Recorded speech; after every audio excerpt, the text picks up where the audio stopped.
Go crazy, berserker. I killed it, it's murder. Go crazy, berserker. I killed it, it's murder. Go crazy, berserker. I killed it, it's murder. Go crazy, berserker. I killed it, it's murder. Go crazy, berserker. I killed it, it's murder. Go crazy, berserker.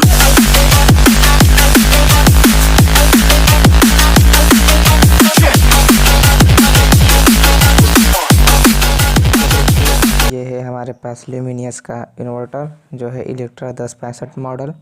तो इसके हम लोग regular service करते हैं। इसमें जो जैसे कुछ नॉइज़ आता है, फ़ैन में जो एग्जॉस्ट होता है इसका, उसमें आवाज़ आती है। और मेरा जो ये इन्वर्टर है इसमें स्विच की प्रॉब्लम आ गई है, तो इसलिए हम इसको सर्विसिंग करेंगे और आपको हम बताएंगे कि आप घर पे खुद अपने आप से घर पे जो स्क्रू ड्राइवर उसके सहायता से आप कैसे कर सकते देख सकते हैं। मेरा स्विच जो है ये काम करना बंद कर दिया, ऑटोमेटिक मेरा इन्वर्टर बंद हो जा रहा था, ऑन हो करने में फिर बंद हो जा रहा था। ये सब लाइटिंग है, इसमें से कुछ लाइटिंग भी डिस्टर्ब हो गई थी, तो उसको हम लोग आज इस वीडियो में सही कर लेंगे। सबसे पहले आपको इसको क्लियर कर लेना, डस्ट बहुत ज़्यादा लग जाता है वहाँ पर रखने पे, तो डस्ट को हम लोग क्लियर करने के बाद इसमें जो स्क्रू होता है उसको स्क्रू ड्राइवर की सहायता से इसको खोल लेंगे। तो चलिए इसको सब खोल लेते हैं।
अब हमारा इन्वर्टर खुल चुका है, देख सकते हैं आप। अंदर का जो हिस्सा है सब हार्डवेयर ट्रांसफार्मर है येलो कलर का, उसको पोंछ लेते हैं। वहाँ पे डस्ट आ गया है और इसमें चूहे घुस गए थे, पता ना कहाँ से। इसमें तो कुछ वायर को भी कट कर दिया है।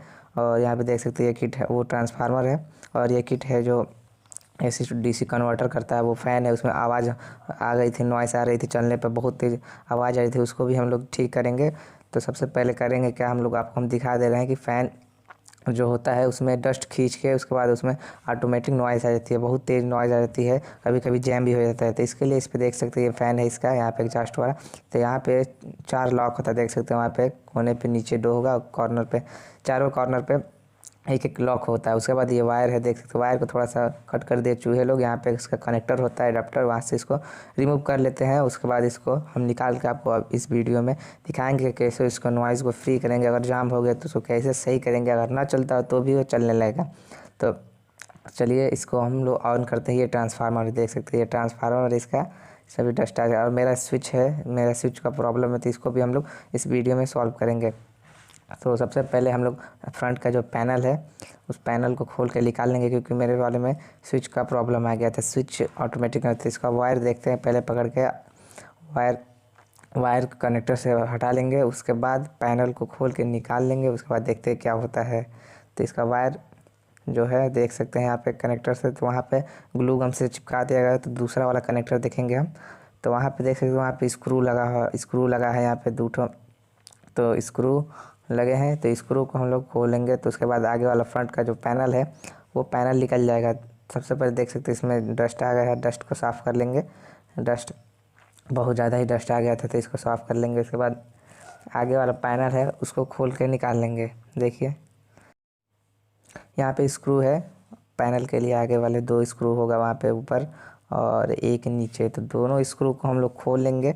खोलने के बाद पैनल को आराम से करेंगे क्योंकि वो फाइबर होता है, मेटल नहीं होता है, वो फाइबर होता है, टूटने के चांसेस ज़्यादा रहते हैं और फ्रंट पैनल भी है वो तो भद्दा लगेगा, इसलिए आराम से उसको खोल लेंगे। 2 स्क्रू एक ऊपर एक नीचे, दोनों को खोलने के बाद हम लोग इसको निकाल लेंगे आराम से। और निकालने के बाद आपको सबसे पहले क्या चाहिए, आपको कुछ बहुत लोग कह रहे हैं कि ये नहीं हो पाएगा, बहुत टफ है। कुछ नहीं टफ है, आपके पास बस स्क्रू ड्राइवर होना चाहिए एक अच्छा सा। उसके बाद आपको कुछ करना नहीं है उसमें। आप देख सकते हैं इसमें कुछ बड़ी बात नहीं है। देख सकते हैं ये पैनल मेरा निकल गया आराम से, यहाँ से पैनल निकल जाएगा। पैनल निकलने के बाद देख सकते हो आप पे सॉकेट दिया है कनेक्टर, उसको हम लोग निकाल लेंगे। जैसे आप प्लग करते हैं बोर्ड में वैसे सेम टू सेम वैसे कनेक्टर काम करता है। उसको ऊपर की तरफ खींच के निकाल लेंगे, निकल गया आराम से। देख सकते हैं अब ये पैनल मेरा अलग हो गया इन्वर्टर से। तो पैनल को देख सकते हैं इसमें भी डस्ट आ गया और ये जो इसका किट है इसी में स्विच इसका अटैच है और लाइट भी है, वो जो ख़राब हो गया उसको हम लोग सही करेंगे। तो इसमें भी देख सकते हैं सबसे पहले हम लोग काम क्या होता है देखते हैं कि कैसे ये निकलेगा। उसके लिए देख सकते हैं यहाँ पे लॉक दिया है, यहाँ पे कॉर्नर, यहाँ पे 2 लॉक दिया है, यहाँ पे एक स्क्रू दिया है। तो सबसे पहले स्क्रू खोलेंगे, उसके बाद लॉक को आराम से करेंगे क्योंकि लॉक बहुत तेज़ टूटता है सब, तो इसलिए इसको स्क्रू खोल लेंगे। उसके बाद इस लॉक को उंगली से थोड़ा सा फैलाएंगे, ज़्यादा नहीं, ज़्यादा करेंगे तो टूट जाएगा। इसको तो हल्का सा पुश करके उसके बाद इसको निकालने के लिए ट्राई करेंगे। देख सकते हैं उसमें ज़बरदस्ती नहीं करना होता, ज़बरदस्ती करेंगे तो लॉक टूट जाएगा। तो सबसे पहले आराम से इसको देख सकते हैं निकल रहा है ये यहाँ से इसको खींच के निकाल दें। देख सकते हैं ये अलग अलग हो गया पैनल, ये किट आ गया। इस किट में देख सकते हैं ये LEDs लगी हुई है जिसमें से कुछ काम नहीं कर रहे, उसको भी सही कर देंगे। और उसमें देख सकते हैं यहाँ पे जो स्विच है मेरा वो स्विच ख़राब हुआ है और स्विच के पास जो बल्ब लगे LED वो भी ख़राब है, तो उसको हम लोग पहले चेक कर लेंगे। और देख सकते हैं ये सेम है पोर्शन, ये जो इंडिकेटर होता है इन्वर्टर का वो LED अंदर लगी होती है, उसी से चलता है वो। तो इसमें ये है इसका किट। तो हमको करना क्या है, सबसे पहले हम लोग स्विच को सही करेंगे क्योंकि स्विच में बहुत ज़्यादा ही दिक्कत आ चुकी। अब हमारे पास देख सकते मल्टीमीटर की सहायता से हम लोग स्विच और जो इसमें LED लगे उसको चेक करेंगे। तो मल्टीमीटर आपके पास अगर नहीं है तो भी हो सकता है, लेकिन हो तो अच्छा है। और वैसे भी आप कर लेंगे वैसे सेम हो जाएगा, लेकिन मैं आपको प्रूव करने के लिए मैं यहाँ से चेक करके दिखा देता हूँ कि देख सकते हैं ये जो कंटिन्यूटी पे मैंने मल्टीमीटर को सेट रखा है। कंटिन्यूटी में ये होता है कि जो जैसे दोनों को चिपकाएंगे तो उसमें आवाज़ आती है, बीप की आवाज़ आती है, साउंड, और मॉनिटरिंग पे कुछ दिखाता है। देख सकते हैं ये बल्ब है, बल्ब को भी हम लोग चेक कर सकते हैं।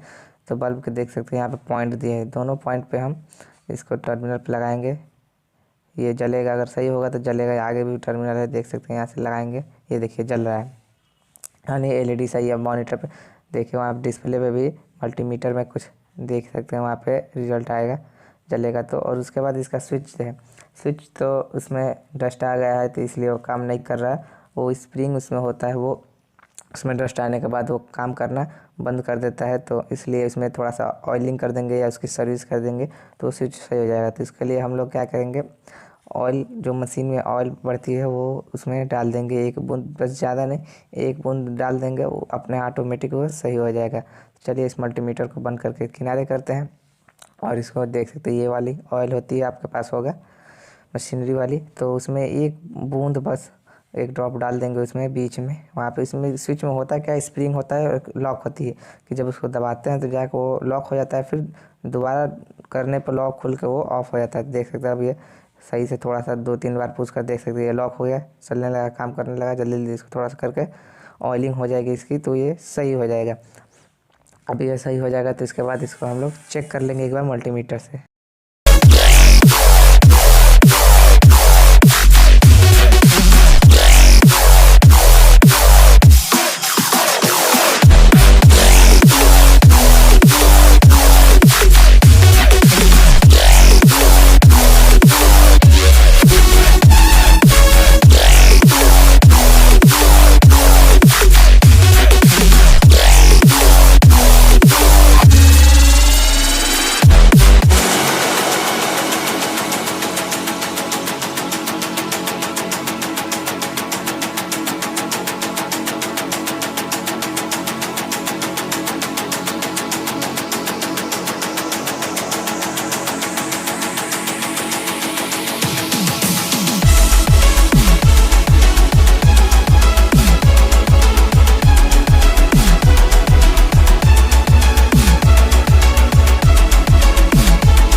berserker. I killed it, it's murder. Go crazy, berserker. I killed it, it's murder. Go crazy, berserker. I killed it, it's murder. Go crazy, berserker. I killed it, it's murder. Go crazy, berserker. I killed it, it's murder. Go crazy, berserker. I killed it, it's murder. Go crazy.